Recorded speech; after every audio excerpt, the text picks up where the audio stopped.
Good afternoon, everyone. Phi Farley here. It's October 5th, and I have a fantastic video coming at you. Red Sox, Yankees, Game 1, ALDS. Holy cow, they're going to have a rematch from the greatest comeback in history. Red Sox coming back over the Yankees to eliminate them. Now we have a rematch here, a 5-game series. Game 1 tonight, J.A. Happ, little dyslexia there, J.A. Happ going against Chris Sale for the Red Sox, hosted in Boston. Man, this is going to be fantastic. Let me get to that here in 1 second, though. Before I do, though, please subscribe if you haven't done so. Hit the subscribe notification button. I appreciate the shout-out yesterday saying, hey, hit the subscribe, hit the like, hit the notification button. This is all, just to share good information and get it out there. That's it. I'm not touting any websites or any content you got to pay for, premium packages and whatever. I just want to share with you some successful ways of capping, how I cap, and let's see if we can win some money. So I've done it all baseball season long.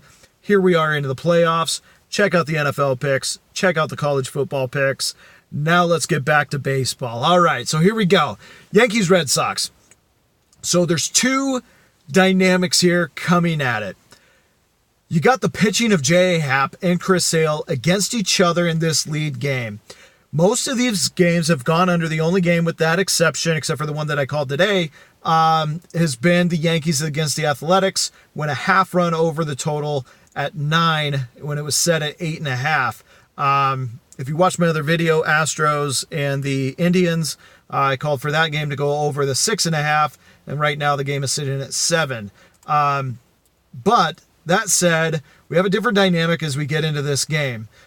Everybody knows about the offense of the Yankees and the Red Sox, all right? Both these teams have pop. We're talking about the number 1 and the number 2 offense in all of baseball. What's interesting about the Yankees is they're the boxer that's got the one-punch knockout, right? They have the home run ball, significant advantage. Home run ball goes to the Yankees. However, every other statistical category in offense goes over to Boston. They have more hits on the season. They have better on-base percentage. They have a better batting average. They have scored more runs. They have a higher slugging percentage. Then even if we go over to the pitching staff, slightly better ERA. 1/10 of a percentage better or worse on a whip. They got a 1.25 whip, and the Yankees have a 1.24 whip. Really what I'm trying to say here is we have two Goliaths going at it today offensively. And we have J.A. Happ, who has had success against the Red Sox. Chris Sale also has had success against the Yankees. However, if we look at their history, they faced each other 19 times this season, and we are like almost even, 10-9, Boston on top on the season series. How many of those games have gone over? 15. 15 of the 19 have gone over. The last 5, total of 12, 13, 17, 17, and 11. None of them have been in the single digits. Now let's go to the last 5 games both of these teams faced in this season. Yankees, Oakland, 9.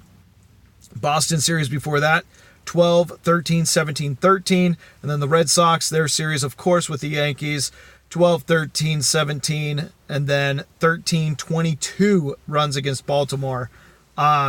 These teams are loaded. Now, again, I know J.A. Happ has had success against the Red Sox, and I know that Chris Sale has had success against the Yankees. However, if you want to argue to me that this game is going to go under, you had better tell me the slim margin of which it's going to do so, while I'm going to argue about the many ways that it could go over. And again, we're talking about home runs, we're talking about walks, we're talking about doubles that Boston hits, we're talking about the home field that Boston has going against the Yankees. There's so many different ways that this game could go over that it's undeniable that 7.5 is too low in this game for me. So we got, like I said, 15 of the 19 games have gone over. Every single game of the last 5 have gone over. Last 5 in this series have all gone over. I just think we're swimming upstream if you want to argue that this game is going to go under. Now, Let me play the other side. J.A. Happ against the Red Sox, a 1.99 ERA, 22 innings, 17 hits, 5 earned runs, but 11 runs overall. Only 5 earned, 6 unearned. 200 batting average by the Red Sox throughout the entire season. Now, Chris Sale, on the other hand, even better.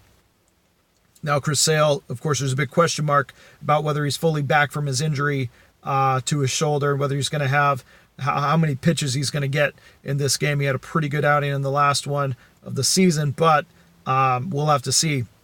Against the Yankees, 0.69 ERA, he's 2-0, 13 innings, 9 hits, 1 run. It was a solo home run, 188 batting average by the Yankees. All that said, I think it takes 1 inning for these two teams to get 7 potential runs. So they may do well for 3 or 4. I don't think it's going to last long. So I wouldn't sleep on this one. I would not sleep in the 8th or 9th. This game is going to come down to the last inning. You're going to have a lot of finesse versus the knockout boxer of the Yankees with a lot of jabs and a lot of hooks, a lot of body shots by the Red Sox. This is going to be a heavyweight battle. If I had to pick a score, I would say 8-7 Boston. If I had to take a side, I think I would take the Red Sox at home in Game 1 with Chris Sale. Chris Sale could absolutely blow it. Next thing you know, the Yankees hit a couple home runs. They get some base runners, and that's going to be a tough spot for Boston. So, man, 7.5, way too low. Way too low. I'm going over. So there you go. Good luck, everybody. Check out my other videos. I'll see you again soon.